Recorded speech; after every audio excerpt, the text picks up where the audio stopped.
Polar coordinates. This video is looking basically at Cartesian and polar coordinates and the link between the two. If we look at this graph, then the point P can be defined either by x and y, so using Cartesian coordinates, or by r and theta, which are the polar coordinates.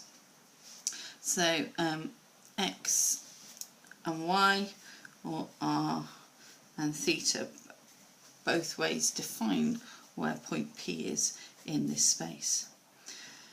In polar coordinates, theta is always measured from the positive x-axis, usually in an anti-clockwise direction.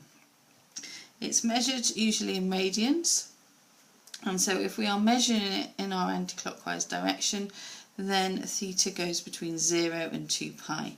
So there's theta 0, theta pi by 2, theta pi, theta's pi by 3 pi by 2, and then theta is 2 pi. Sometimes theta's measured slightly differently. It goes between negative pi and pi. So 0 round to pi this way, and then 0 in a negative direction round to negative pi that way. If a question wants it in that form, it will write it in that form to start with, or at least tell you that they would like it in that form. It's usually in the between 0 and 2 pi. Looking back at the diagram, we can see the connection between x and y and r and theta. If you use your trigonometry, x on the adjacent side to the angle, so x is equal to r cos theta, and y on the opposite side to the angle, y is equal to r sin theta. So that one defines x and y in terms of r and theta. Using Pythagoras, we know that we've got a right angled triangle, so x squared plus y squared is r squared, or r is the same as the square root of x squared plus y squared. Theta, we've got opposite and adjacent, opposite side being y and adjacent side being x, so theta is the same as inverse tan of y over x. Now we have to be careful with theta because of the way we measure theta from this real axis around in an anti-clockwise direction.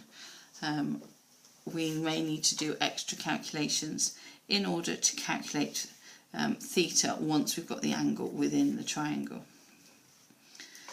So we can use these four equations: x equals r cos theta, y equals r sin theta, r squared equals x squared plus y squared, and theta equals the inverse tan of y over x, to convert between polar and Cartesian coordinates. So in our first example, we want to change 512 from a Cartesian coordinate to a polar coordinate. So we need to get 512 in terms of r and theta. So if we look at this little diagram, 512, so r will be the square root of 5 squared plus 12 squared, which happens to be 13, and theta is inverse tan of 12 over 5, which is 1.176 to four significant figures. So in terms of polar coordinates, 512 is written as 13, 1.176.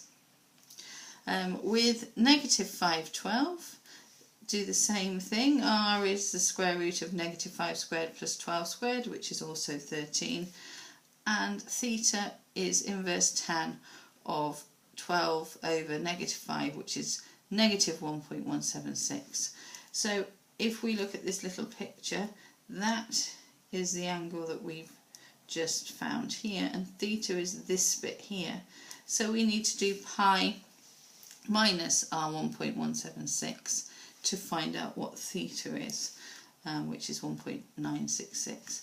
So negative 512 in polar coordinates is 13, so the length of this line is 13, and our angle that we're turning from the real axis anti-clockwise is 1.966 radians. So negative 512 is 13, 1.966. Going back the other way, in example 2, we're finding the Cartesian coordinates of 6, pi by 6 and 2 pi. So firstly 6 is r and the pi by 6 is theta, so x being r cos theta is just 6 cos pi by 6, which comes out as 3√3, and then y is r sine theta, so 6 sine pi by 6, which equals 3.